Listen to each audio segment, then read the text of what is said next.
Many of the international museums around the world, the only African you could see with full history is Kwame Nkrumah. Now Ghana is marketing the product. I said we must have a strategy with our marketing. In one bet, you are marketing Kwame Nkrumah, and the first point of call, if anybody comes to this country, is Kotoka International Airport. Now, if you are going to read about Kotoka, the first news that pops up is that he overthrew Kwame Nkrumah. So, whilst you are celebrating Kwame Nkrumah, in another breath, you are also celebrating the person that overthrew Kwame Nkrumah. So, which is your position? You understand? Yeah. And whether you like it or not, the mere fact that he overthrew Kwame Nkrumah plays a significant role. They may not be telling you this, but this for me must be the reason why you take the name off.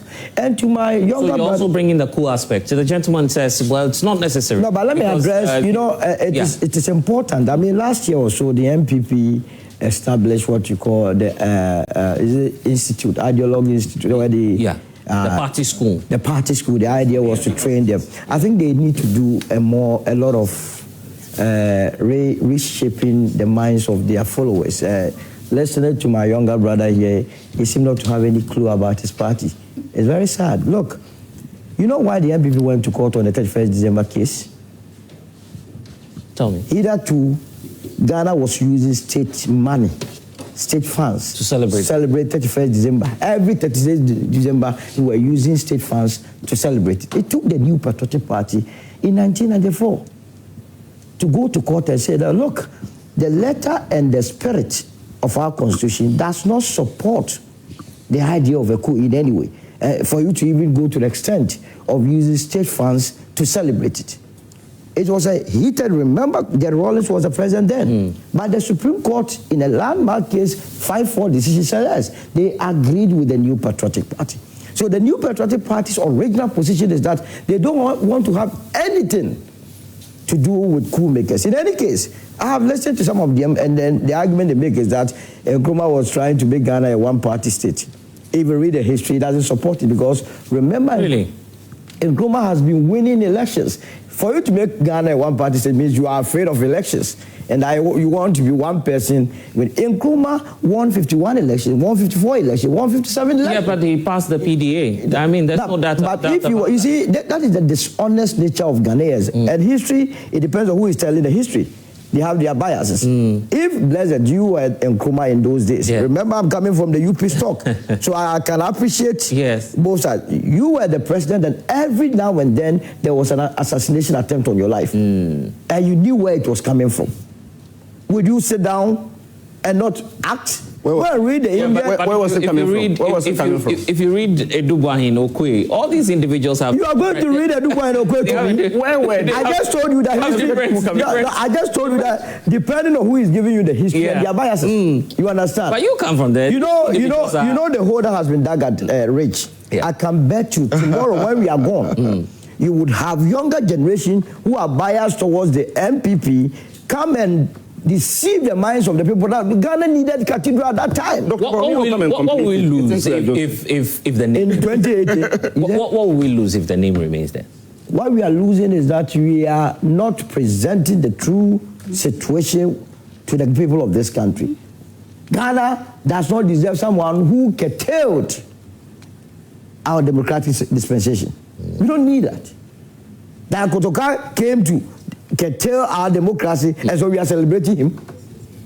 Those that are saying that because he was shot there, you don't know the number of people who died on that spot that has their name not attached to Kotoka International Airport. So that could not be the reason.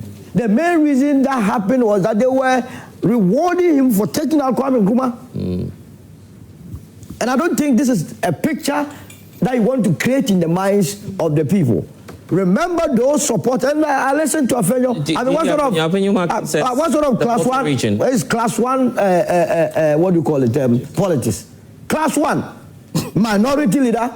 You are saying because the name is from voter region, and so whether or not it befits it, it must be there. I couldn't believe. I think somebody edited a video.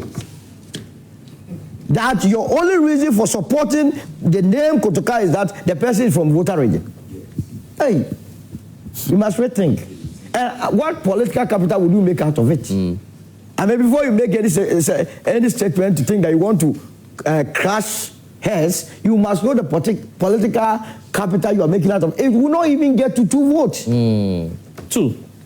It won't get it to you. You understand? You mean the MPP won't benefit in? Yeah, how are they going to benefit? And I just started to that they don't even know their history. When you have gone to court for the 31st December case, to even question why we were using state funds to celebrate a coup. Now you come and sit here and let me address that I have to address him. You know, it's very important. Maybe Rosemont has come, she will also take a bite. But if she's going to allow it to go, fine. You see, politics, moving from one political party to the other is normal. It is in this country that we are so fixated on one political party. You understand? Maybe I started the NPP before you, and I've said time without number that this NPP is a fake NPP. It's an NPP that does not have any ideology.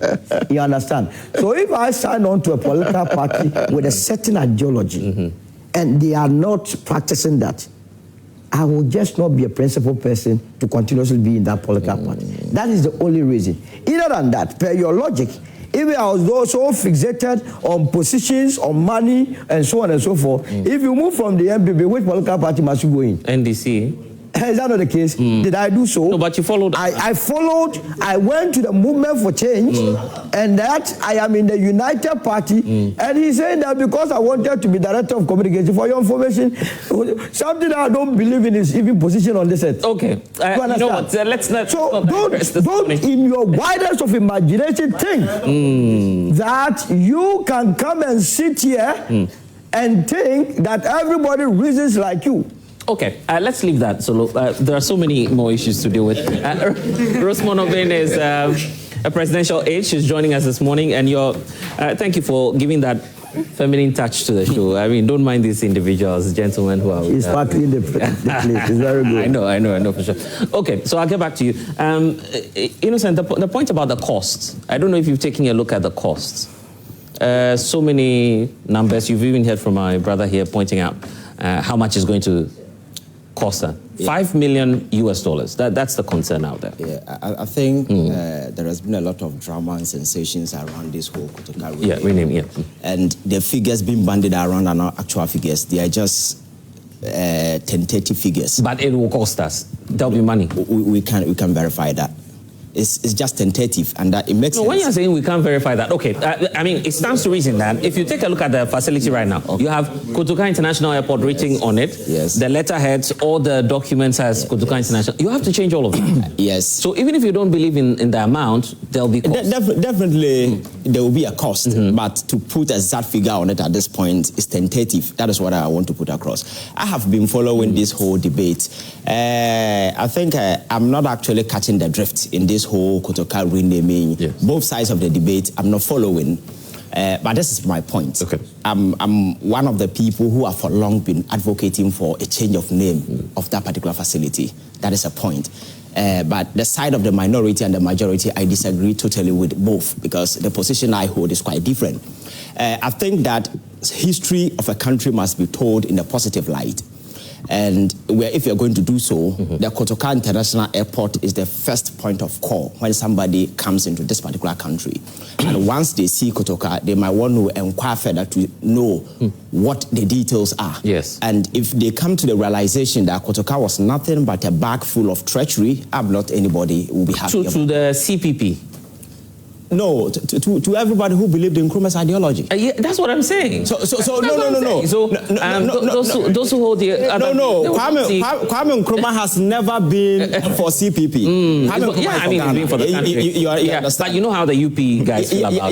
definitely. Everybody has his opinion. Yeah. So for a the whole... The UP. I remember Kwame Nkrumah came out of the UPCC. You see, that's the history they are not telling you. Yes. Kwame Nkrumah came out of the UP. They even brought him to this... They brought Park Grant and So he's for all of us. So originally he was a UP person, if you are going to look at it from that angle. So I'm not sure it's good to use the whole airport. Solo's a historian. Yes. So I'm not sure it's good to use the whole airport to advertise a gentleman who was nothing but a bag full of treachery. And I think we need to move beyond that and begin to tell a story that will inspire younger generation. Because I don't know whether you've been following the political discourse in this particular country and the political development. You see, there is one thing we are lacking. that is patriotism and a sense of nationalism. We must begin to do some of these things to inspire young people that if you sacrifice for your nation, it doesn't matter how long, a time will come, you will be remembered. And that is a story that has been told around the world. If you go to the United States of America, most of the airports have been named after Logan, JFK. You see, they try to sell a positive aspect of the story of their history so that people will get to know what these people did, their contribution to the state. So the next time when you're sacrificing for the state, you will not have any reservations, you understand? If you go to Germany today, no typical German want to tell a German story and flip in Adolf Hitler. Why? Because Adolf Hitler and what he stood for is something that no German want to remember. So if you go to Germany, I don't know how many monuments has been named after him. How about Thomas Sankara? You've heard Thomas Sankara. He's a cool. No, the name was changed. Sankara was changed to Akweje. You see, you remember we changed it. Yes, you see, here in Ghana. Yes, but I'm talking about the political development in every nation and how you want to how you look at it will determine whether to make a certain person a hero or not. So in the case of this, I have always been advocating that we should name it after Kwame Nkrumah. This Accra International Airport, I don't know where we are driving to. You see, because the international airport is in Accra. It is not in Benin. It is not in Casablanca. So it should be Kwame Nkrumah International Airport in Accra. It's as simple as that. So that we begin to tell a story. That's my point, you understand? But you see, because of the controversy and the sort of people are not ready to avail themselves to that sort of a discussion is the reason why they don't want to open that chapter. Yeah, but this is what I can guarantee you. If you make it Kwame Nkrumah International Airport, a future, say, NPP or UP government will change it to... UP will not change it. Once I'm not sure. Because you see, in as much as the MPP tradition may have their reservation regarding Nkrumah, don't forget that the Nkrumah Mausoleum and the Akufo-Addo, there was some touch that was given to it. So, a complete... Exactly. So it's not as if the Nkrumah persona is hated across the political divide. There is this kind of acceptance that is among us. There is this unity among how we appreciate Nkrumah. And there is another aspect we must also be looking at. I totally disagree with Afenyo Mark, and I think it's quite unfortunate he slipped in that kind of tribal kind of emotions just to invoke sentiment or whatever. Because you see, if you go to Volta region, I am not sure any Voltarian will chest out and say, hey, I'm for Kotoka. But he has family there. It doesn't matter. Adolf Hitler had his family in Austria. You understand that? Nobody will chest out. So trying to flip in that sort of argument for me was very weak. And there is something that he forgot to mention because it was through Kwame Nkrumah's doing that Volta region became part of this country. So if there is anybody that must be celebrated by people in the Volta region, it should be Kwame Nkrumah because he fought. There was much resistance against his effort to add the voting part, the Trans-Togo line. And then David said he rigged it. Good. And then the northern region. You understand that? So they were against it. They were against it today. So I'm saying this thing to diffuse. I'm saying this thing to diffuse the tribal kind of argument that has been made. You understand? And I have not heard anybody from Volta region who will start and say, "Hey, we are for Kotoka." That guy is somebody everybody is running away from. This letter from a member of the NDPC, the commission. The Volta regional rep. Well, it shouldn't be a priority now, looking at where we are and some of the things we are focusing on. No, it should be a priority at any point in time in our history. I think we need to change what we need to change so that we make a move. You understand? Because if we don't do it now, when are we going to do it? You understand? My point is that, you see, if you look at where we are, sense of nationalism and patriotism is on the low side. People come into politics for their stomach and for personal gains, you understand? We must begin to tell a story that will inspire young people, say, hey, wherever you are, just sacrifice for your country. A time will come, even if you are not remembered today, somebody in the future will remember you. That is the diminishing element in our politics that we must use this occasion. Forget about the cost. Were we not in this country when we used over $97 million to dig a hole in Accra? You understand? So how much will it cost to change the story? To sell a positive story about Ghana. When somebody comes into this particular country, they will know Kwame Nkrumah did this, and this is the airport that was named after him. People come into this country, they have their itinerary. Sometimes they plan to go to, how do you call it, that place, Cape Coast. They plan to go to Nkrumah Mausoleum and other places. By the time you realize your time is almost up, and the airport alone becomes your first point of call. And I think that will tell the story. Right. So I think I am for it, but I'm urging the majority. They should be bold enough and add Kwame Nkrumah to it. Accra International Airport doesn't solve this thing. If it is just about Accra International Airport, then we should leave it at Kotoka. It's as simple as that. Okay. Wow. But Nkrumah was not a saint. You know that. Yes. So you still support the idea he's saying that, well, let's make it Kwame Nkrumah. Okay, thank you so much. Good morning to our cherished viewers and my co-panelists and my friends in the studio. And thank you so much for the opportunity. I can see my friend Nelson over there. Yesterday, he was bold enough to tell his own government that they have formed the unemployed teen executives network. Yes. Oh, who's forming that? Yes, he's the president. He's Jata. Yes, and he was bold enough to even bring pictures of the time he was campaigning for 133 jobs. Jata. Yes. He said they hoodwinked Ghanaians to believe that there will be some 133 jobs, but after 1 year, they in turn don't even have it. So they have formed unemployed teen graduates network, and he is the chairperson of them. So kudos to you. You've done well to point to the fact that your government is always telling us dollar has come down, fuel has come down, even though fuel is on average 10.5 across the country, not 9.99. Okay, this morning I bought it at 10.5 at a Boyle filling station. So that's it. Yes. Your fuel station. Yes, I bought it at Zane around Ofanko. That's where I bought it just this morning before I came here. Yes, and again. Everybody has a Star. Yes, you see, Star do not has only one outlet on the Achimota Road.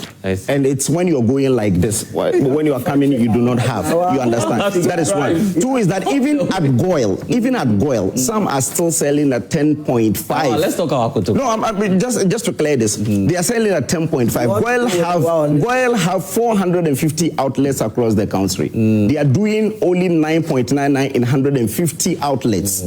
So a lot of the places they don't even enjoy it. Yes. What did you just say? Just that Goyle, the pricing model is different from one station is different. So that is the research that Edward Bauer is bringing over. No. I would never agree to this. It is not you not agreeing with this, but that is the fact. He brought his own topic. No, I'm saying that is the fact. The fact is that give me the two they are doing so that we do the comparative. So when you go from Nkoko, where is it? I'm coming from Nkoko to Ejiso. There is no single outlet that is doing 9.99. Okay, I'll check that. Yes, they mentioned it. They brought in a release to say that they are doing 150 outlets. Okay, I'll check that for you. Don't worry. So let's check on history about Kwame Nkrumah others.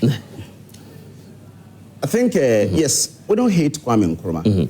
But you see, it is erroneous for Solo to really will want to rope in and say that people were attempting the life of Kwame Nkrumah, and that was the reason he had to turn Ghana into one-party state.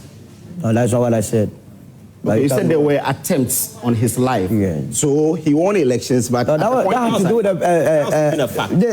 was talking about the PDA. He brought in the PDA. The PDA, the Avoidance of Discrimination Act, and others. But the Avoidance of Discrimination Act was a perfect act. So I'm coming. I'm coming. Just to be clear. So because there is this narrative that has always been churned out that some people within the UP were trying to kill Kwame Nkrumah within that time. But when Kulungungu happened, those who were arrested and some were even convicted, his foreign minister was part of it, his general secretary, H.H. Crab, foreign minister, Akweje, and you have Tawia Adamafio, the information minister. They were plotting to kill Kwame Nkrumah because he became unpopular within that time. That's your around 64. It's not my... This is the history. This is the history of Ghana. I read political science and history. I read. That's why I'm asking for your sources. The sources are abound. You can find these in almost all historical events. Which source? I'm saying that if you like, go online right now and check those who were convicted because of the attempt on the life of Kwame Nkrumah. Tell where Adam a few was part of it. Even when one of them was even exonerated by the court, Kwame Nkrumah had to really arrest the individual. Dismiss him from office. You get it. And so these are the historical facts. So nothing more, nothing less. Again, on the renaming, interesting. I side with Ivan, because that is interesting. Yeah, you see, I am looking for the first time. Yeah. I'm looking at my 9-year-old who is very inquisitive. Will come and see Kotoka International Airport. He will ask me. Why Kotoka. I will have to tell him that this is someone who overthrew Kwame Nkrumah, and he died at a spot. They will sack him from there. You understand? And it happens like this. And he died there eventually, and the place was named after him. So I am for the change. Is this a party position? Or? No, it's not a party position. Okay. Even within the party, this one has really nothing to do with government and party, because you have a lot of people who are saying that they are for. Some are saying... Yeah, because I've heard some NPP, you understand? Even before he did that, when they wrote it, I wrote on my on Facebook that I am for that change of name. So should it be Kwame Nkrumah or Accra International Airport? So even if it is Kofi Annan, if it is Kwame Nkrumah, if it is Accra, if it is Accra, you're looking at destination marketing. If it's Kwame Nkrumah, these are individuals that you want to market, and these are global icons, not necessarily people within this country. Kwame Nkrumah was voted African of the Millennium, and Kofi Annan too, because of where he really served.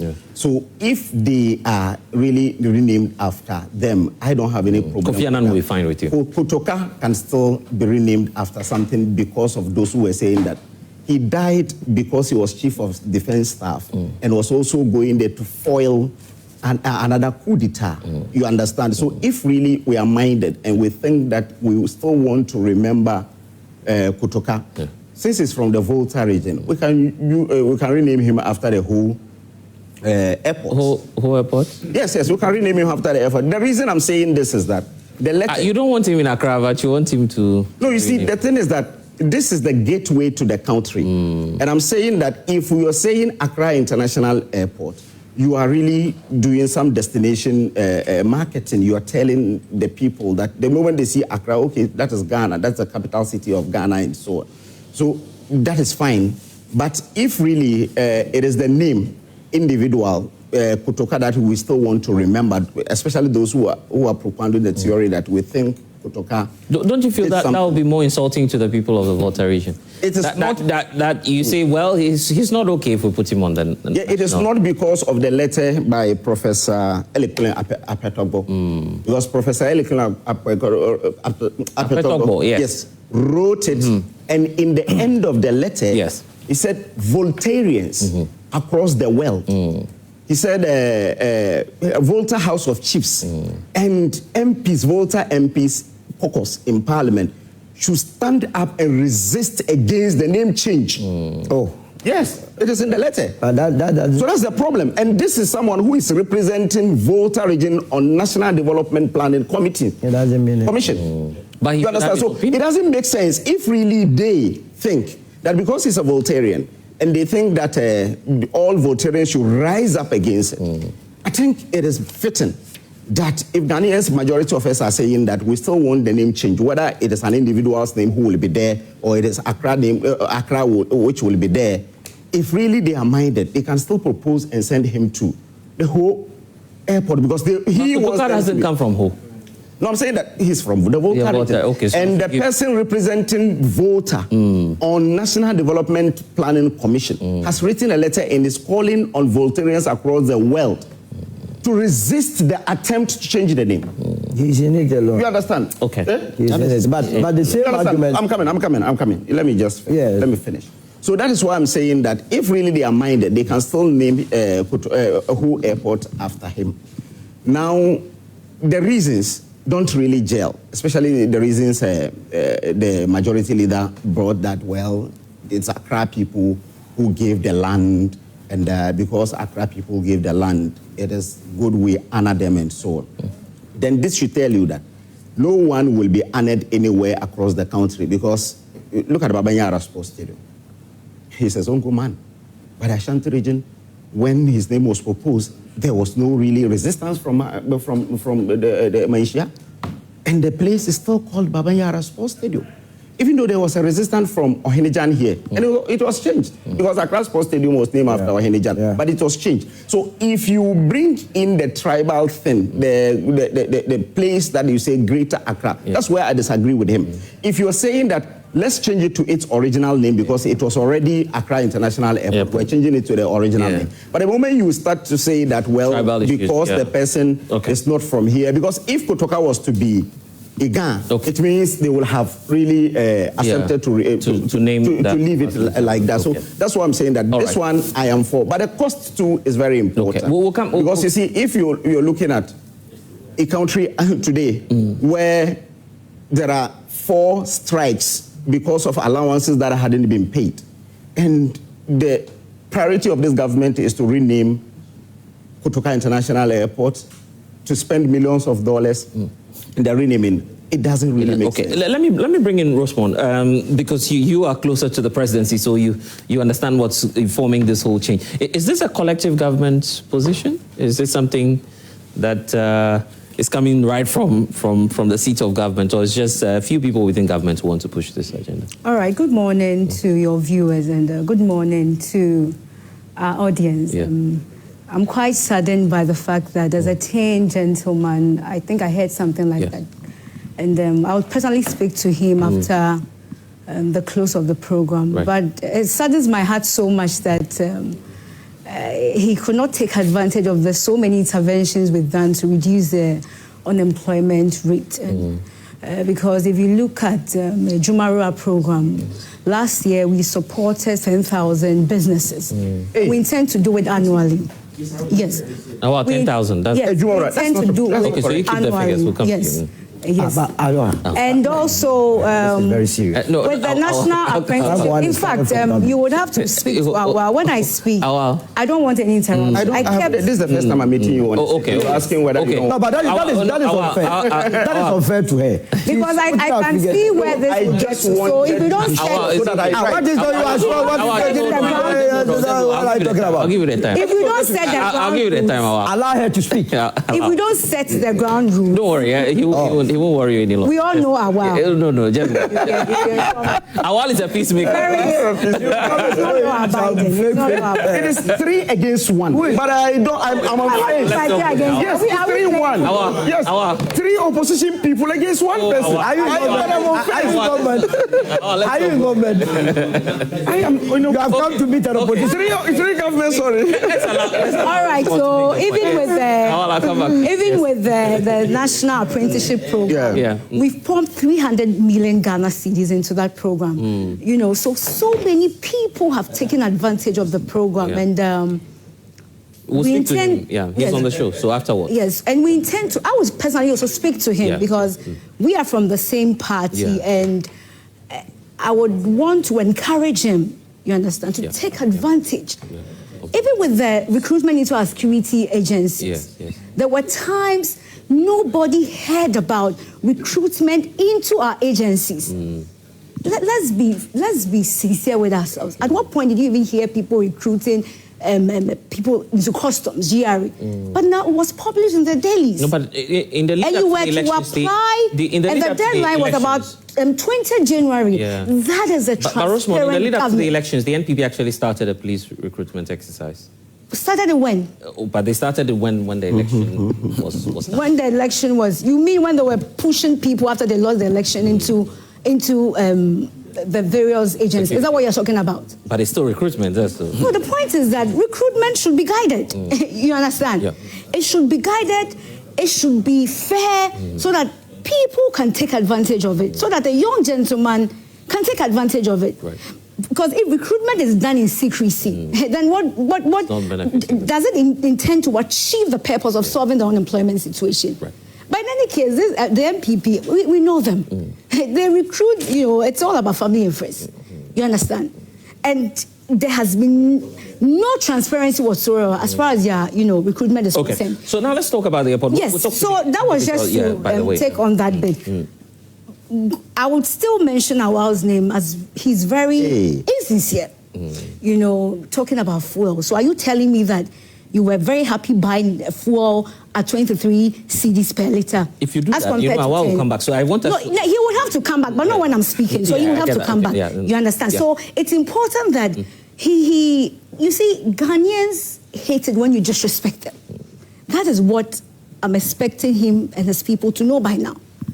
Because if you tell me that when you used to go to the pump, you buy petrol at 23 cedis per litre, and now you are buying it at, now you are saying it's not 9.99, so it's 10. Come on, please. Okay. Let's not play. You know, Ghanaians are not that gullible. Let's talk about that was just by the way, but it was important to mention that. Yes, even to some of the MPP people, perhaps they wish they would go to the pumps with their, you know, membership cards to say that we still want the 23 per litre when the dollar was at 17. Can we make that argument? So you can't make such shallow argument when we have moved from the dark days. You understand? Yeah.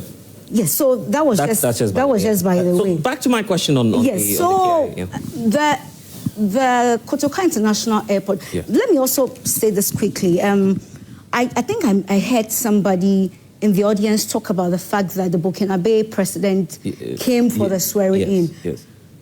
Our president, John Dramani Mahama, is a very democratic. He understands what democracy means.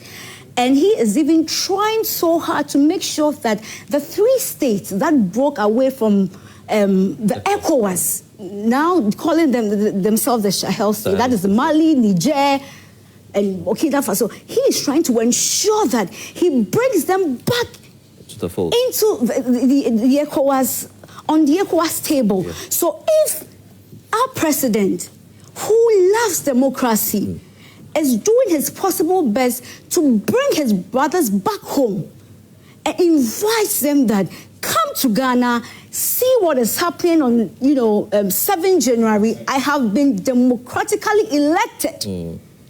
See what democracy means. And that is a way you could draw them to understand and appreciate how democracy works in Ghana. And somebody is saying that it's a taboo for the Burkina president to have been invited. Then I think we need to do a lot more education, because you cannot bring somebody closer when you keep on condemning them and not allowing them to appreciate what you are enjoying. That if indeed we say that we're not open to people who staged coup d'etat, then you shouldn't have brought the person in, because once you bring the person in, we can leave Kotoka there too, because he's also a coup leader. Well, let me reiterate this point. Like I said, he was brought to come and appreciate democracy. And there are so many talks behind the scenes. Our president is working tirelessly to make sure that the Sahel states come back home. You understand? And there are so many ways to achieve that target. And so that is just what he was doing. That's why I'm asking the initial question. And so whether or not, you see, that's why I'm asking. Yes, so is this a whole government approach, or this is just some ideological belief of either the majority leader or some persons in government who say, well, we don't like the name Kotoka, so just take it out and let's replace it with that part. The whole thing about this Kotoka International Airport is that the name change was a call from Ghanaians. The conversation had always been there. People were always calling for the need to change that name. And we just heard that cry. We are responding to that call. We are responding and telling Ghanaians that we've heard, especially not necessarily everybody is going to be in agreement with the name change, but majority of Ghanaians are calling for the name change. Have you seen the call? And they are calling for the name change based on reasons they've all attested to, that the history of Kotoka is a very checkered one. And so we are rewriting history. And so if we are rewriting history to make sure that we do things right, I don't think we should be talking about cost. But was Kotoka all bad? Democracy... was it that bad? Let me say, democracy is very expensive.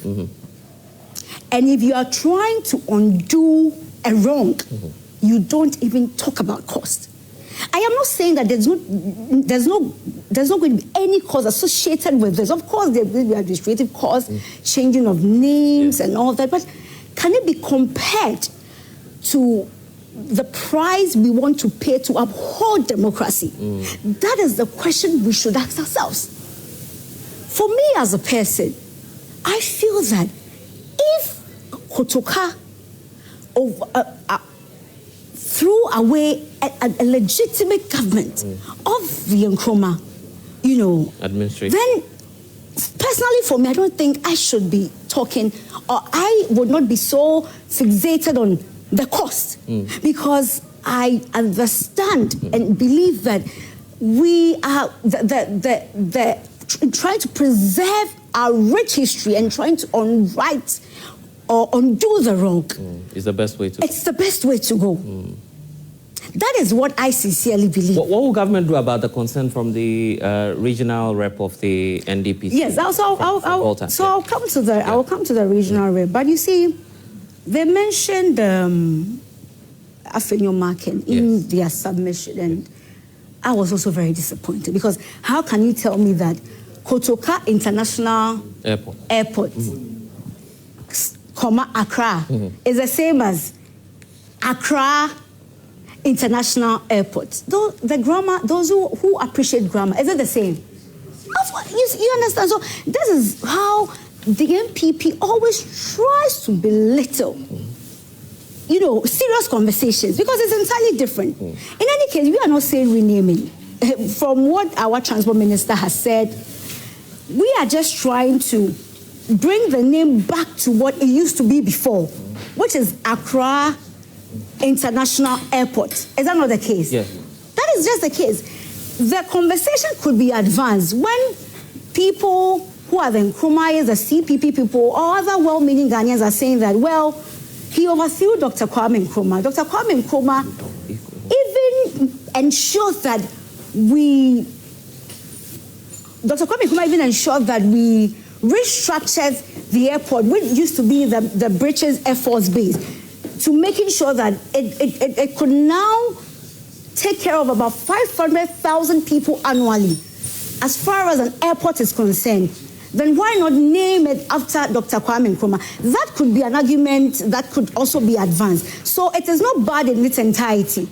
But for me as a person, or as a government, what we are saying is that let it go back, let it revert to Accra International Airport. In any case, when you go to some states, some countries, for example, if you go to Egypt, you could see the Cairo airport. They identify it with their city. Cairo is their capital. If you go to Morocco, you could see Rabat airport. Rabat is their capital. If you go to Ethiopia, you could see Addis Ababa airport. They identify with the capital, the name, the location, the prime area or the prime location in that particular country. So it is not bad if it's reverted to its original. In any case, this is not even a name that is being proposed. It's not a new name. The name is being reverted back to Accra International Airport, because that was the name before the change of name. And the change of name was even changed by the National Liberation Movement or Council. And this is the same group of people. So I would say that, I would advance this and say that Kotoka and his group of people who through the government decided to, it's like organizing an award show and rewarding yourself with an award. That is what they practically did. Because if you look at the history, it was not there was no consensus building. There was nothing. The LN, the National Liberation Movement or Council, just said, "Oh, he's our hero." Of course, he's our hero, because they bought a lot into the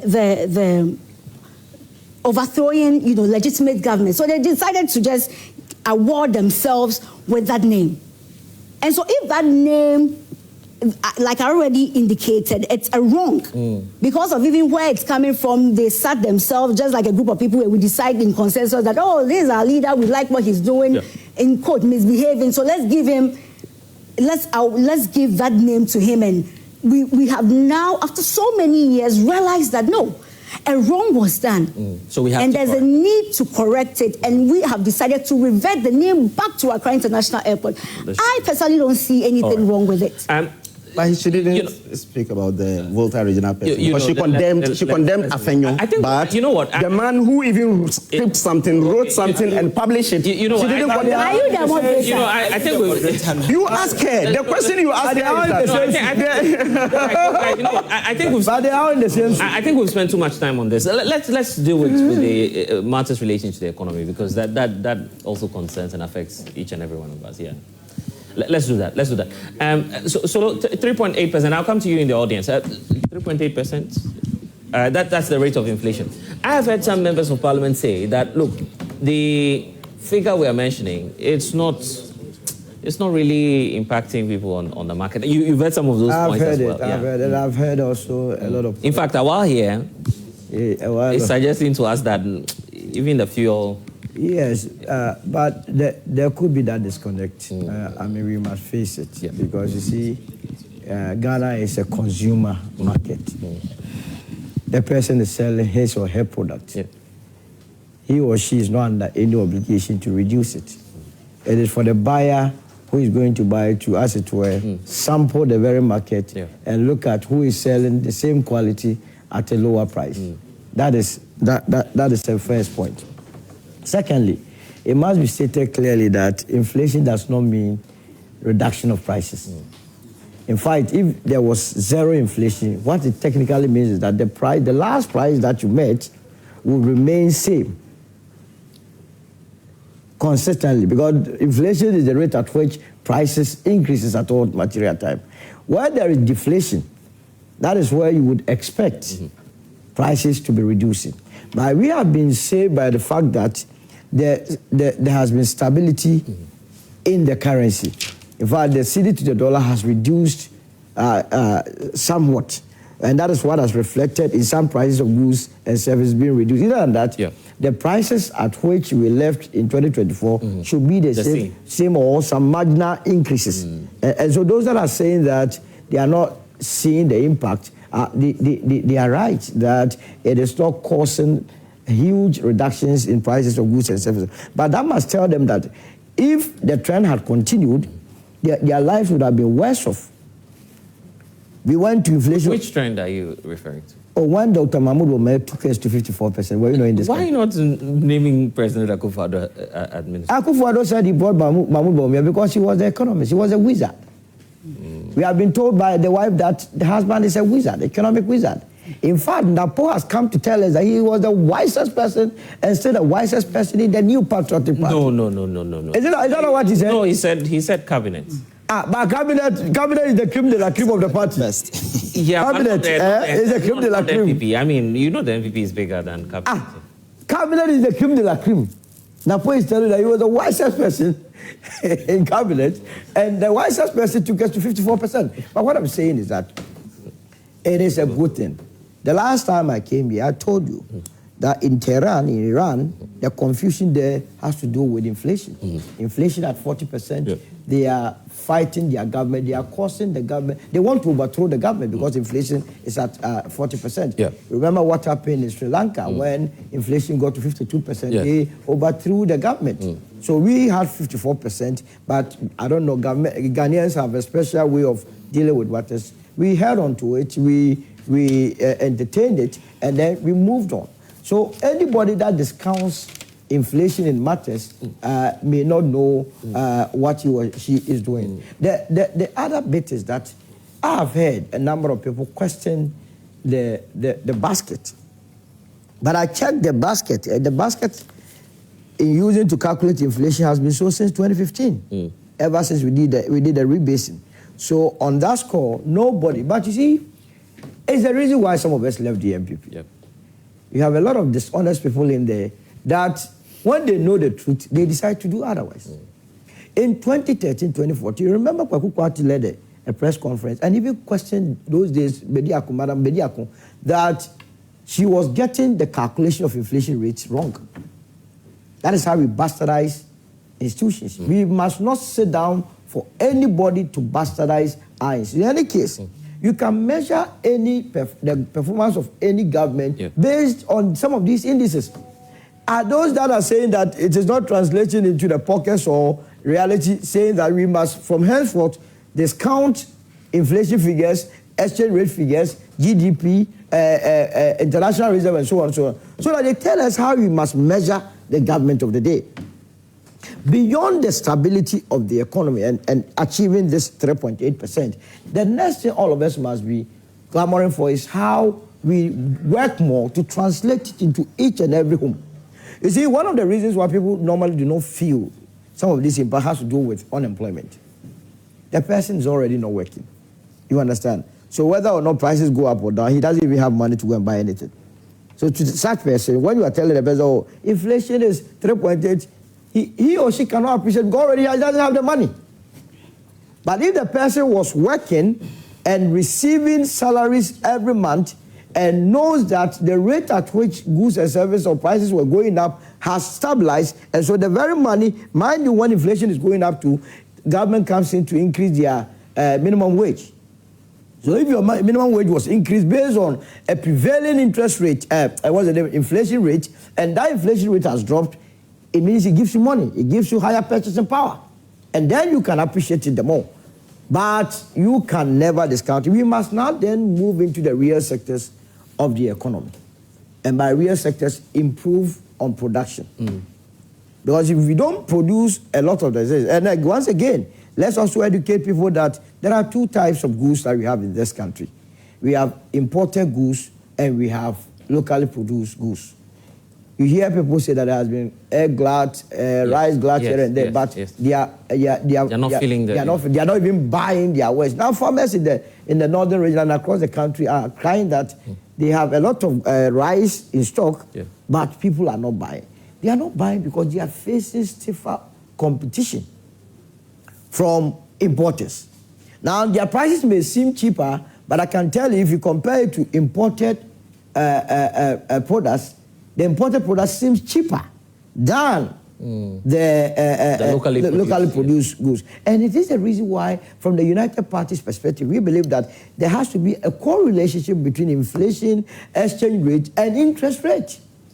You understand? Because if your inflation is down and it is not pushing the interest rate down, you will not achieve the very purpose. So I was very happy to see the Bank of Ghana reduce the policy rate to 15.5%. Even that one, we believe that is still high.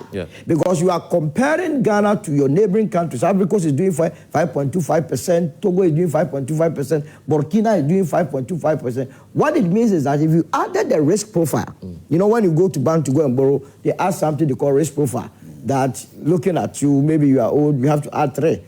The person producing in Cote d'Ivoire is likely to end up with the production of the very same thing you are producing in Ghana at a lower cost. We all behave rationally. And so when you go to the market and then compare two goods and one is cheaper than the other, you are likely to settle on the cheaper one. So we need to do more with our interest rate so that we can achieve the impact of inflation that we all seek. Awal, you were the one complaining about prices of fuel this morning. I wasn't too sure if it was a complaint or you were just trying to raise some issues with the pricing. But we've heard some MPs also say, look, it's just figures. It doesn't really matter. Thank you so much. But before that, I will have to set some records straight. It is not true. It's about economy. It is not true that the NDC has spent 300 million in Ejuma Ura. That is a palpable lie. That is one. Two is that the NDC... what's your counter? I'm coming. The NDC did not even allocate 300 million for Ejuma Ura. Ejuma Ura had an allocation of 100 million in the 2025 budget. Again, Ejuma Ura was launched by the president in Kumasi. As of July, when the finance minister read the mid-year budget, the amount of money that has been advanced to Ejuma Ura was 34.5 million Ghana cedi. As I speak right now, those who applied for the Ejuma Ura project, those who applied, it is now that they had closed the portal for them to train them. Ejuma Ura is not really picking people and giving them money. This is something we started at NEIP. NEIP, when they apply they open the portal, you apply. They close the portal, they go through training and selection. It takes not less than 6 months to do this. We did that and you have success story in it. There is this young man. So you're saying it's not possible that by now? It is not true that 10,000 people have been really employed, 10,000 entrepreneurs had been supported. It's not true. Oh, okay, well, she has no. If you can clarify. Yeah, let's clarify. Yeah, maybe. Let's clarify. But I want you should have listened to me carefully. Listening is part of the discourse. Absolutely. I never said we have allocated 300 million. I said that. I listened to it. For the National Apprenticeship Program. Listen carefully. Let the land, then I'll give you the time. You always come here. I said that we've allocated that for the National Apprenticeship Program. I heard it. For the Ejuma, we are supporting 10,000 businesses. That's what I said. You said you have supported 10,000 buses last year. This is what he said. You made a reference to him that he should have taken it. You said 300 million. You have to apologize to the viewers that you have come to throw in your own figures and you think you want to go with the Yes, you are mentioning a figure. I am saying for a completely different program. I am saying that she has said that they have supported 10,000. I'm coming. I'm mentioning three things here. She said 10,000 people have been supported. The gentleman should have taken advantage. Yeah, but you were mentioning an amount of money. Two is that she mentioned 300 million has been expended. For National Apprenticeship Program. That is for National Apprenticeship. I'm coming. If it's National Apprenticeship, no. So I apologize to you. No, I'm coming. For even National Apprenticeship, it's a lie. 300 million was an allocation. The actual disbursement for National Apprenticeship Program was 21 million Ghana. I'm saying that. I'm giving you. From Google. Viewers, don't. My source of information is Google. It's Google. I don't speak to Google. Oh, okay. I'll talk to us. Where are you getting this from? This is the 2025 budget. You understand? 2026 budget. Yes. And this is the 2025 budget because as you were talking, I was scrolling through. Yeah, you're looking at the previous year, the budget for the previous year. I'm saying that the budget for National Apprenticeship Program is true, it is 300 million. Yes. But when you check the appropriation... What are we doing here? Why is it? Because she never said that. So she said she mentioned National... Apologize to her. Yeah. But you said I mentioned it even the National Apprenticeship Program, which is entirely the 300 million has not been expended. Yeah, but it is only 21 million that was... That's a different conversation. She's saying that she never mentioned the figures that you... Absolutely. Which figure did she mention? She said 300 million. Yes. She said, to what program? You were saying that... You said Ejuma. That's what you said. So I apologize to her. Tell you to retract. Just be a gentleman and apologize. Two things. One is that she said they had supported... No, don't move away from that. You apologize. No, that's a yes. He's becoming a nuisance to the program. Why? No, that is... You are lying. Apologize to the two NDC people here. Are you talking about what? Just say that she never said that. So just retract that and let's... Okay, so I'm coming. No, nobody's coming. They don't apologize. No. Awal, just retract. He's not being a gentleman. You are disrespecting everybody watching the program. You are telling to apologize. Okay, two things. You are misbehaving. One is that she's saying that I don't respond to women because I... No. So you have to respond. This is a conversation. So just make progress. You will not have a battle. If not NDC, Awal, let's make progress. If not NDC, who put you on TV? Awal, let's make progress. But she was also a... She had never been...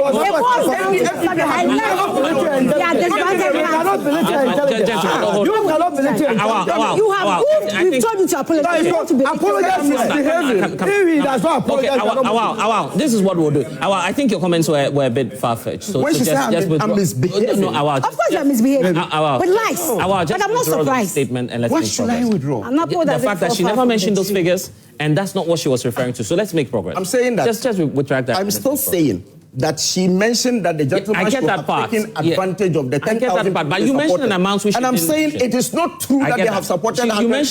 You mentioned an amount which she never mentioned. So just the amount she mentioned, she said apprenticeship. Yes. So I admit that she said apprenticeship. But even with apprenticeship, they didn't spend 300 million. They spent 1 million. So now on the rates we have, you are still complaining about the price. Don't divert. Let's go straight to that. Yes.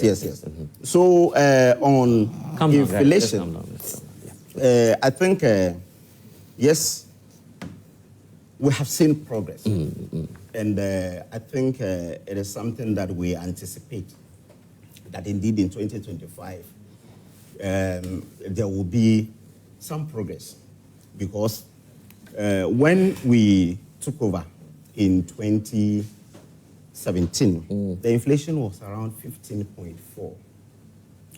From 2017 up to January 2022, the highest we recorded was just 13.9. That was the highest we recorded, because it was on a downward trend from 15.4. And we did 24 months of single digits. Where? These are the facts. When? Between 2018 April, we started with 9.6 up to March 2020, which was 8.7. When you calculate, it is sustained single-digit inflation for 24 months. At what rate? 24. I said it started from 9.6 and ended at 8.7. These are the facts from Bank of Ghana. You can cross-check. So it's true. In 2022, yes, what happened? When we entered 2022 with 13.9, by February, when the Russia-Ukraine hit, it came with inflationary figures that even in the US and UK, they recorded 40-year high inflation within that period. UK had to even change 3 prime ministers within 1 year in 2022. It wasn't because of inflation. And these are facts. You understand? Again, these are inflation. Inflation really went high in that year. So we started. Why are you choosing UK? Why are you not choosing Cote d'Ivoire? Cote d'Ivoire, yes. Cote d'Ivoire moved from 2 to 7, which is higher, which is about 300%. Yes. Still in a yes. Their inflation used to be 1.5, 2%. They moved to around 7, which is higher. And you moved to 54 eventually? Yes, we moved to 54. Then we started tightening the monetary policy, because at a point in time when our inflation got to 9.6, we had a policy rate at 13.5. 13.5. Today they are celebrating 15.5. We had 13.5 as at 2021. So we started. Yeah, today is 15.5. 2021. Yes. So we started tightening the monetary policy so that we'll be able to really control the inflation. So by April 2024, the IMF predicted that 2025 will end in a single digit. That's what the IMF said. So it means if we are to follow through what the government had done to move it from 54 to 23, so if we are following that trend, it means it will get to really 8%. And indeed, this government came and they followed through, because it was under the supervision of the IMF to do that. They followed through. Instead of it ending at 8, it ended around 5.4. But when you do the aggregate of the year, the year was 11% inflation, because when you do the monthly and you do the average for the year, it was 11. What we're seeing is a progress. But you see, the challenge we have here is that you have 3.4%. Yes. I keep on saying the government is not spending. And that's the reason you really have... Spending on what exactly? When you check the budgetary allocation for 2025, on CAPEX, the government didn't do up to 50%. On goods and services, the government did, instead of 7 points. Have you seen the big push? Big Push has not really started expanding. I'm talking about not starting project. Which Big Push project have they started? Which one? Whenever Accra is something that we started, and they are now renaming it to Big Push. You understand? So you see, which project of the Big Push has started? So I'm saying that if you look at what the government is doing, yes, you see that indeed inflation has come down to 3.8. That is really good for the consumer. You and I, when you go and it's really cheaper, you like it. Okay, well. They said the main drivers are food. And that is where the danger is. Because today, the problem is that if you go to Tamale, maize that is supposed to be sold at 900 cedis is now 300 and they don't have buyers. If you go to Atebubu, cassava that is sold at 300 cedis, they have reduced it to 100 cedis, they don't have buyers. What it portends is that, what it tells you is that if you're not careful, this year, the farmer will not farm. Well, people will not farm because... but he's not selling the produce. He's supposed to sell the produce so that he will be able to really farm again. I want to find out from Awal. Awal, quick one, just to help you.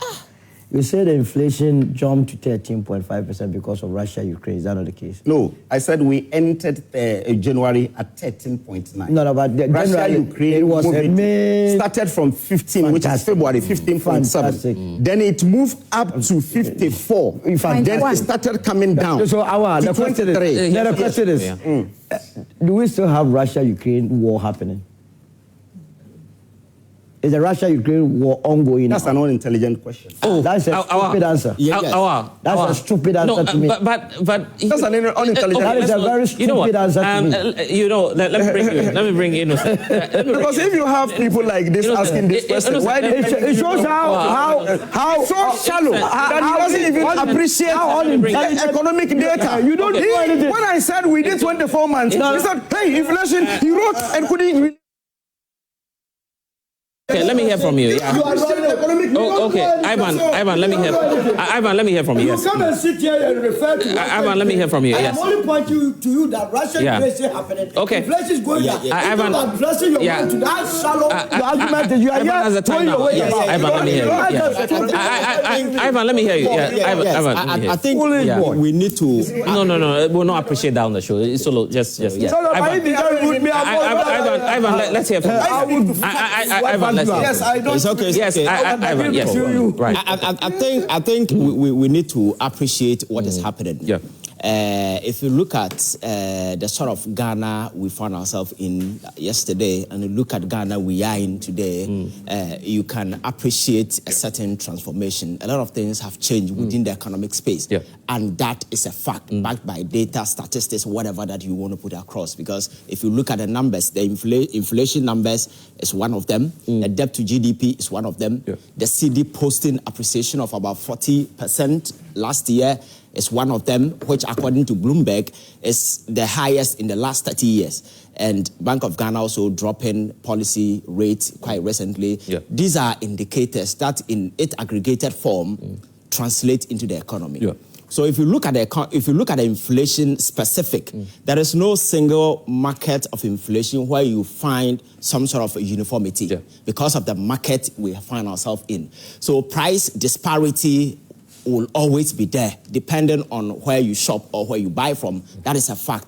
But you see, I see a certain trend of narrow appreciation of inflation. When we mention inflation, then everybody look at it in a very narrow line. But you see, if you look at it from a very larger perspective, first of all, inflation does not take retroactive effect. It also progress. So it doesn't mean that prices are coming down. Exactly. So it doesn't also mean that it doesn't reflect the past. It reflects the precedent and also prospective. That is what people should appreciate. And the mere fact that inflation is stable does not necessarily mean that prices will come down. You understand? So this is what has to be appreciated. It is about the relative average increment in terms of prices. So the fact that it should be relatively stable so that consumers can plan ahead. That is all that inflation seeks to guide. And again, the other side that people are not also looking at, Bank of Ghana will have to be informed by the microeconomic conditions available. The most crucial one is inflation to determine the policy rate. And again, the reference rate that banks use also depend on the MPR, which is the monetary policy rate, and the same microeconomic condition, which predominantly is inflation. So the banks will have to make credit very cheap. That is one side of it. And then Bank of Ghana lending to banks, commercial banks also be cheaper. That will make credit very cheap and lending very easy. So when that happens, it translates into the economy in so many fronts. If you are able to take advantage of such numbers and such statistics, you are able to create job opportunities and others. So I always don't find it's quite appreciable when people seek to narrow the inflation numbers and its impact on goods and services. And also, when there are some MPs who are casting doubts over the rates that we have now. There must be an effective, measure in the market. When you go there, definitely. But you see, it is also determined by supply of goods and demands. The balance. The balance also determines. So the goods are not getting to the market. Is that why you're? No. You see, depending on who is talking, which market you visited, you understand. I have been to most of the shops and in one of the malls. For instance, Kyei is being used now. Yes, and you see, as Ghanaians, we must also accept the fact that that is who we are in our nature. It is very difficult for Awal selling this phone for to reduce the price.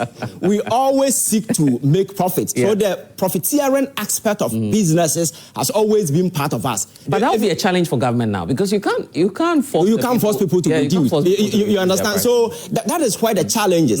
So in as much as people are asking government to ensure there will be a trickling down effect, government will do its part by making sure other aspect of it will have that particular effect. But when it comes to selling of goods, somebody selling Kyei, you can't force the person, put the gun on the person's head. That will have to be a determination that should be done by the individual. You understand? So I think in this thing, it's unfortunate that very often some of these things we throw ourselves into cheap politics. And at the end of the day, the people behind some of these profiteering enterprises get away with it. Because when we sit on TV, you see everybody advancing a sort of partisan argument. We are unable to elevate the conversation beyond the frontiers of partisan politics and come to the realization that this is our social context. For instance, what Awal is saying, that when you go to the market, you should feel the effect. I mean, that is how it's supposed to be. That is how it's supposed to be. And again, we are not speaking in a context where inflation has just dropped.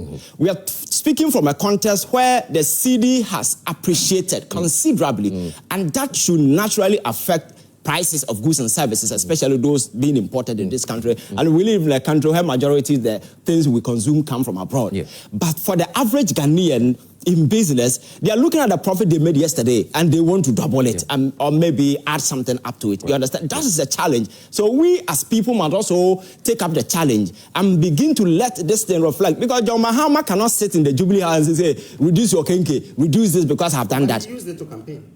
No. He has the right to say that because the conditions. Allow me to speak. He has the right to do so because the prevailing condition that will make that determination has been made available. So it is up to you as a person selling the thing to make a choice. So, but because people want to make extra this thing, they don't want to. And if you go to... Are we going to force them? And what do we do now? Because the prices have to come down. It is in a liberal economy. Maybe some measures... There's nothing we can do. I mean, for me, government must find he can. There is a competition. Okay, let him land. You see, there is a competition. If you move to the malls, and most of the shop being run by... Let me make... Okay, let him land.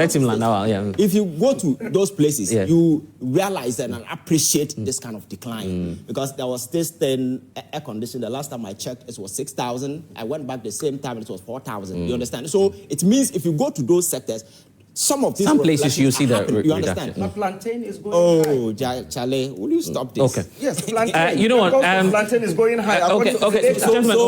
So why is disturbing? Let me make a point. So the fact that I'm making is that, the point that I'm making is that it is quite hypocritical to seek to suggest that nothing has happened. There has been some sort of appreciation because, like I said, if you look at where we were and look at where we are today, we've made a significant change. You understand? Ivan, this is what I'll do. Rosemont, yeah, I know. Rosemont, I want to you touch on them. I want to get into the audience, then I come to you so you can respond to some of the concerns, because obviously the point about government not being able to force the prices down, it's an emerging. No, I'll get you, because some of them will have questions for you as well. So let me just make I'll come to you. I'll come to you. In all fairness, I'll come to you. Make a brief submission. Then we get back to the audience. I'll come to you. I'll give you all the time you need. Coming from my audience made it will not. The argument on the inflation. It's just on the. I think this is very I'll come back to you. I think this is very No, I'll come to you. Please, yeah, gentlemen. Yes. Please. Yeah, I'll come to you, Rosemont. I'll come to you. Rosemont, I'll come to you. When Miss Rosemont came and then there happened to be an issue about unemployment, I thought she was going to say, Finance Ministry is now operating 24-hour economy, so he should be part of the people that are going to be recruited. But unfortunately, he mentioned something else that it has not materialized at the moment. And then Mr. Chambers, let's stick to the issues briefly, because we don't have all the time. Yes. Awal administration, he was playing the role of Antoine Semenyo. I think now he's playing the role of Sergio Ramos. He's now trying to conscientize us as to why certain things the president is not it's not in control. But then if you played the role of Antoine Semenyo, you should do same, because you are still the youth activist now. Your role hasn't changed. Now back to the inflation question as to whether I think the government is one way or the other playing the classical role. Okay, let's tackle the money. But then tackling the money doesn't mean that you fix the road that will transport the food from the market, from the farm to the market. If you've not faced that, you can bring the exchange rate to 0.00. But then because we've not fixed that particular problem, we'll have egg glut, we have maize being found, let's say, when chew or something. But they will not get those products in the market for people to get. So thank you. It's not reflecting, as you're saying. Let's go behind. Give the opportunity to some individuals behind. Yes, you can take Thank you very much. I think the UP party is the only party in the opposition who's always attacking another part of the position. And also to Miss Rose. Yeah, because of time. So let me go fast. Miss Rose, this you referring to my brother. He has served really well the party. He has really served the party. Sure. And then you said you are all NDC, but you joined NDC a few months to election, and you are benefiting more. And he has served from branch level to 10. No, what? I mean, president. I'll come back to the issues. No. Because of time, we don't have. So now the inflation. Now with inflation. Now with inflation, sir. With inflation. Now with inflation. I think the inflation is going down, but salaries of workers are delayed, and then if money is not circulating, I think we will not feel the effect, because people are not having money in their pockets. That's one thing that's affecting us. All right, Jata, I'll give you the time. Let him land, and then Mr. Bless, one of the major factors PURC consider in increasing their percentages is inflation and that of stabilization of the dollar. Today is inflation going down? Yes, to a single they get 3.8. Is dollar being stabilized? Yes, it's being stabilized. But are the percentages of electricity, are they high? Yes, they are high. Went up, yes. Water, the water we consume today, are they high? Yes. They are talking about Galamsey. They say they are fighting seriously against Galamsey. Today, one of the major reasons PURC was giving us because of the increment also boils down on Galamsey. So basically, what they are saying or the paperwork they are doing does not correlate with what is on ground. Are you saying you're not feeling the impact of what's happening to this economy? Yes. Yesterday, KK I used to buy at 4 Ghana cedis. The forex. I really wanted to quickly address KK I used to buy at 4 Ghana cedis. Yesterday night, I went to buy the same KK at 7 Ghana cedis. Not in the mall, at my area. But late last year, all I want to say. But late last year, how much were you buying the KK for? Late last year. 4 cedis. I'm being honest with you. He had a big upside yesterday. Mr. Solomon made a good point. Mr. Solomon made a good point. I'm a progressive. Mr. Solomon made a good point today outside with him that unemployment is one of the reasons why people are not feeling the inflation reducing. And that's true. And that is why I commend my brother Jatta. Yes, I commend him. He's an NDC member. Don't let me commend him. He's an NDC member, but he was bold enough to come on air to speak about the 24-hour economy. And I was expecting Miss Rose to tell him very soon we are going to roll out the 24-hour economy. And she said she will meet him after this program to advise him. That's good. That's good. You don't have to downplay. No, I'm not going to do that. That's good. That's good. But all I know is that he has been with his party. He knows them. He has been with them for some time now. And when she meets her outside, I think she rather has to take advice from him about the party she's joining. Jatta, because Jatta, you're always. Why did you? This is a young humble boy. With your Jatta, let's hear you. Yeah. Why did you form? Thank you. Yeah. So let's hear from him. Thank you very much, Blessed. A lot has been said, but I think Awal has taken me out of context. It is just so prudent that I address the issue. So first and foremost, unemployed teen graduates network does exist, not to create an agenda or an impression against the government with regards to unemployment. As a matter of fact, unemployment is a long existing issue in this country.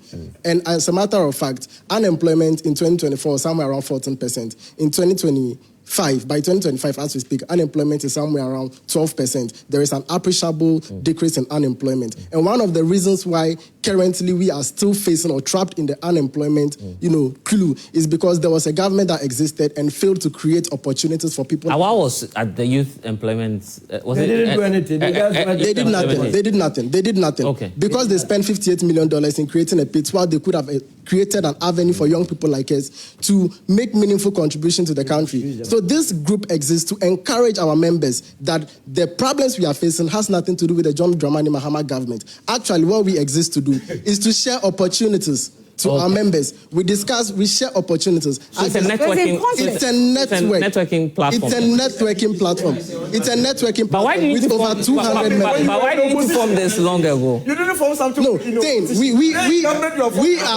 we are all from TIN. We are all from TIN. TIN is the network that we formed that existed in tertiary. So when we graduated and now we are unemployed, we just gathered ourselves and we named it Unemployed TIN Graduate Network. So that is all what it's about. And as a matter of fact, it is better to be unemployed in the NDC than the NPP because they have created systems which have made life much more easier. Now you've provided context to why much more easier. I see. Let me give the opportunity to the gentleman from Winneba. Today he feels... Today he feels different. But yes, are you feeling the impact? Transport, we understand, there's some challenges there. Thank you very much, Mr. Bless. Yourself and the panel and our audience, good morning. The plan wasn't to speak today, but the opportunity has been given. So, as it relates to inflation, I to an extent, have not seen the impact really trickling down to all of us because, yes, prices that used to sell at a certain rate some years back haven't gone down. So basically, that means that the inflation reduction that we see is not really reflecting in the prices of goods and services. But that is really what the case should be, because inflation reduction does not necessarily mean that prices are reducing. It really goes to show the rate of increase. You get it? So it shouldn't be an... There was this MP who went to Parliament with cooking oil and rice. These two, the prices are down. You agree? Well, I wouldn't say yes or no, because I have not made my personal research on that. But if that is the case, of course, we would all have to be happy about it. So that's what I want. So let's listen to Rosemond, because all of you have channeled your concerns to her, and it looks like is it unemployment, as Jatta is raising, has also come up again. So how is government intending to drive down the prices? Because now you're not able to control the businesses, to tell them that reduce your prices. I think that it is indigenous to say that prices have not reduced. Let's be fair. Let's be fair in this conversation. Prices have reduced. And the whole idea of the inflation, let me take the reverse of what they've said. The rate at which things used to increase in the Awal government, every single day, sometimes you go to the market, you are stuck at the market because you go in the morning, the price is going to be different from the afternoon. It's going to be different from the evening. That is what we used to experience. But now if inflation is 3.8, you know that I'm going to the market in the morning, I have a price in mind, and I can purchase that. I'll have a purchasing power because inflation is at 3.8%. Anybody who seeks to say that the figure or the indicator is just symbolic is not being truthful. Let's be fair to ourselves. We all go to the pumps. The fuel has reduced, even with those who don't have their own cars. Transport fares decreased by 15%. When? This was last year. Please don't interrupt. You see, listen to me, please. You see, yes, so just why? Oh, but am I lying? He just doesn't want me to please. You have your time to rest. You have your time to rest. I am not lying, please. Okay. Transport fares decreased by 15%. Okay. And we have even encouraged GPRT to encourage the because we know that some people would always be involved in rent-seeking behaviors and would not want to conform to the gains we are making. So we can always encourage them. There was a time that the Committee for the Economy in Parliament called Guta that people, that time the inflation was around, the trade minister.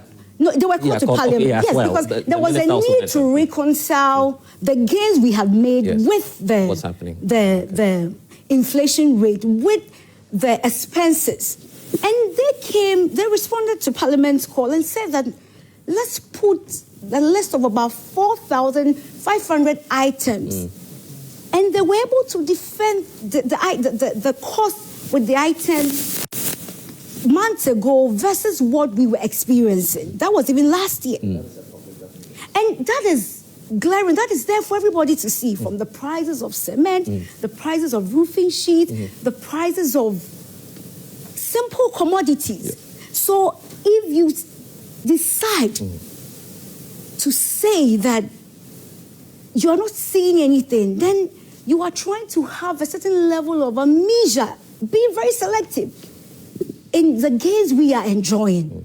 So now the question now is, how does the gain trickle down so that the ordinary Ghanaian, who perhaps is not looking at building a home, who is not looking at renting, who is just looking at the food basket, how can I ensure that my rice, my cooking oil, my kenke, my chicken, it's good you're talking about the kinky, for instance. No, the kinky politics. You see that the prices so if I land, then it would be dovetailed into the answer you are seeking for. You understand? So that is where the argument has been. But the general, atmosphere or what we are enjoying now is a refreshing one. And let's be fair. You can't say something is black when it's white. Things have indeed reduced. Now, what will we do as a government to ensure that the prices really reflect, especially when it comes to food inflation? Because there was a time food inflation was about 61%. There was a time even general inflation, that was what he was even trying to run away, it was about 54.1%. And so what it meant was that when you go to the market in the morning and you go in the afternoon, there's a possibility that the price could increase about 54.1%. And that was during the days of doom. Imagine if not for John Mahama's government and the NDC. And we still lived in that era, even until the time we took over the inflation rate from 23.8%. Were you going to be okay with yourself that you go to buy an item, it could increase to about 23.8%? That is a rhetorical question for all of us to ponder. And so it is for us to appreciate the gains we've made and encourage the government and have that assurance that we're going to do more. And now there's a need in terms of our food commodities. That is what a government thinking outside the box thought about, areas within the agri sector. Feed Ghana initiative. We have, at the moment, the Kokon Kitinkiti project that they ridicule. We've supplied about 3 million beds. Is this not a government thinking outside the box? Because we were importing about more than about $400 million to import chicken just for our consumption. You get it? But now we have been cushioned with the Nkoko Nkitikiti project. Even we have the farmer services centers. We have supplied them with about 400 equipment to ensure that the agri sector moves to its peak so that we can take advantage of the lower food basket. And this can only but be when you do that, outside bringing them to urban areas, Accra and the others, is becoming a challenge. Why? Yes, so it has to do with the issue of road network. They told us some time ago that they constructed about 10 kilometers of road. And that was just a slogan. That was just a slogan. You understand? That was just a slogan. Unfortunately, it took the NDC government to say that by 2 years' time. And the president even apologized to us that, our major roads, in fact, Ghana is going to be a construction site. Yeah, I've heard them because we have a major road challenge. Contrary to what we were told, we were fed with lies. But we came to see that no, that was not the case. So if our road network is granted, definitely is going to affect the food chain when we need to bring the foodstuffs from the rural areas. So these are things that, looking at it from a broader perspective, we need to be looking a lot at it. And to conclude my submission, anybody seeking to say that prices have not reduced in any form is not being truthful. Let's be truthful. Okay. Awal, let's be truthful. Yes, so it is true that as I admitted that indeed some commodities had come down. I mentioned it. I even mentioned maize and I mentioned beans and cassava. It has come down. But you see, the problem is that the farmer is crying that he doesn't even have the buyer. I used to have a farm in Afram Plains. This is within the time that we sell what we had done last year. Then by February, March, the rain will start coming. Then we'll be able to really till the land. So now you are not even selling the produce.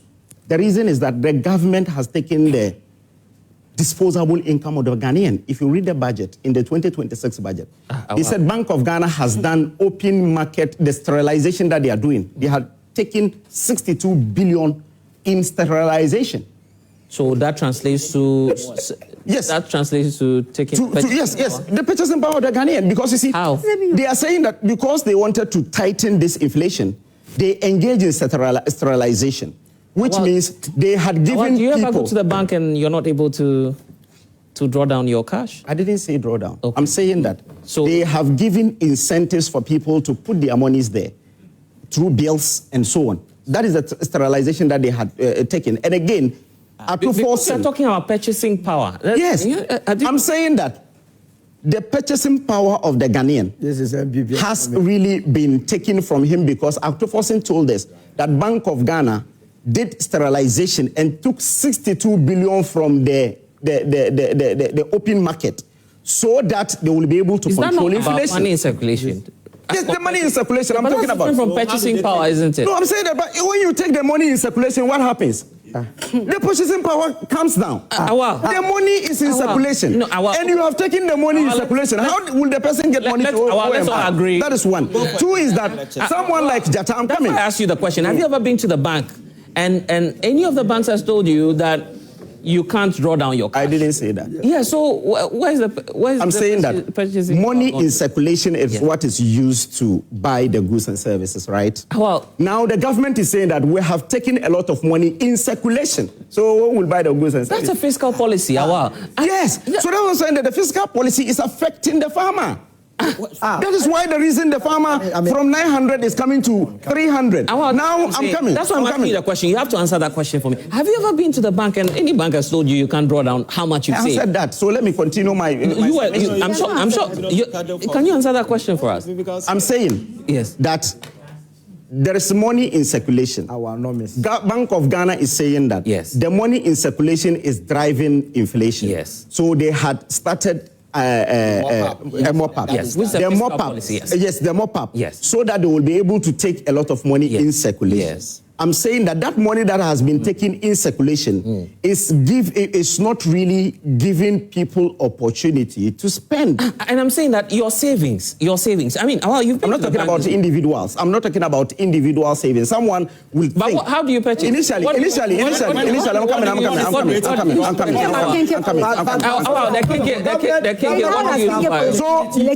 they will do this and I will not allow anyone to talk here. No, that's not. I'm telling you. No, that's they will do this and no one will. I'm asking you a question. Just answer my question for me. I'm asking you a question. Answer the question for me. If I want to purchase Kinky now, I would go into my Momo wallet or maybe my bank account to take money. So there are people and then purchase. No, I'm trying to break it down so everybody follows us. Have you ever been to the bank lately and any of the banks or your Momo wallet, MTN says you can't take your cash? No, I haven't. So how is there are people who will go to Drobonso and buy maize and keep it from the farmer. They will keep it. When it's expensive, they sell. Now, the government is giving them an incentive that you don't necessarily have to buy that. Come and buy bills. When you buy the bills, you get more security. So these people are not doing it because of the incentive the government is doing. Blessed, you will not allow me even do my submission. Yeah, but okay. That is one. Two is that someone like Jatta, who is unemployed, if today inflation is even 1, and a bag of rice is even 10 cedis, he will still not be able to buy it. How do you know? The government, the government has not been able to employ a single. Why are you doing this? Why are you doing this? Because your point. No one will talk on this platform. I'm telling you. No, if you are, is he a host or what? Just land on your point. Yeah, land on your point. Because the guy is confusing everybody, right? Just land on your point. Maybe the people are I'm saying that. In the last 1 year. Land on your In the last 1 year. Yeah. In the last 1 year. We don't have time. Just land. Why? Just land. In the last 1 year, the government, in the last 1 year, the government has not engaged a single nurse or a teacher. Okay. In the last 1 year, the teachers who had worked for 1 year were paid only 1 month. Okay. The nurses were paid only 1 month. We don't have time. So unemployment is the bane today. So the person who is unemployed, even if it is 100 cities, will not be able to pay to afford it. Okay. That's the point. I think mopping up SSCD from the system is not a way of taking away purchasing power, because if you look at 2022, when inflation was around 54, it was because Bank of Ghana was turned into a printing press and they were just printing cash into the system, and that gave rise to the sort of inflation numbers that we had at the time. You understand? Not correct. That is correct. That's not correct. That is correct. That's not correct. For a single year. We tightened monetary policy from 30.5 to 25.5. This is what we did to be able to do that. We are on TV. We are not sitting on the roadside. Okay. So when I was making my submission, we were on the roadside. No, we are on TV. When I was making my submission, hold on. We are on TV. Okay, I understand. So that is a bit about it. So my point is that, you see, let us not sit here and play the ostrich. Because the kind of economic playbook that is playing out now will also war investors, because we are also looking at the other side of it.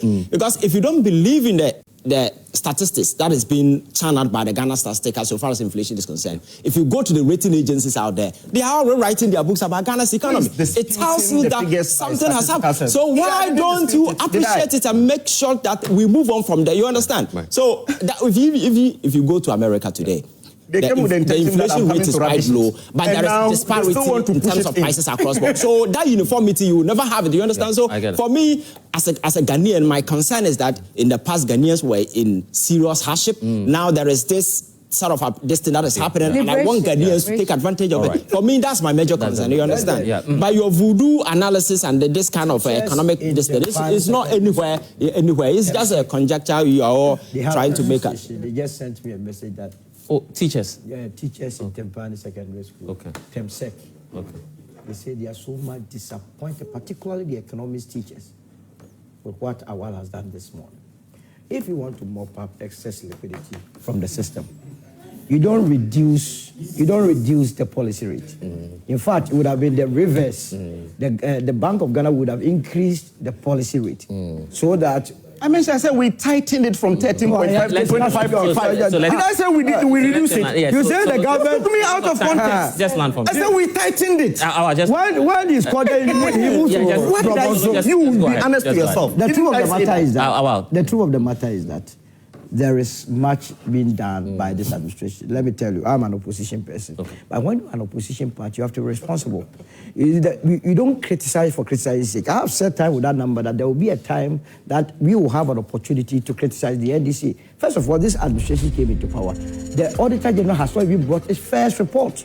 Based on the first report of the Auditor General, that you can even begin to identify the sort of expenditure that took place in the various sectors of the economy. So this struggling to find fault when there is not. Appreciate that indeed, if the indicators are good, the government is doing something. We must rather encourage them to continue because it's not in the interest of you and I for this administration to fail. It's not helping Jata, who is unemployed. All right, thank you. You borrowed 30 seconds here for Isoland, and then let land. So I think that emotion, management, emotional intelligence is also very, key if you want to engage in political discourse.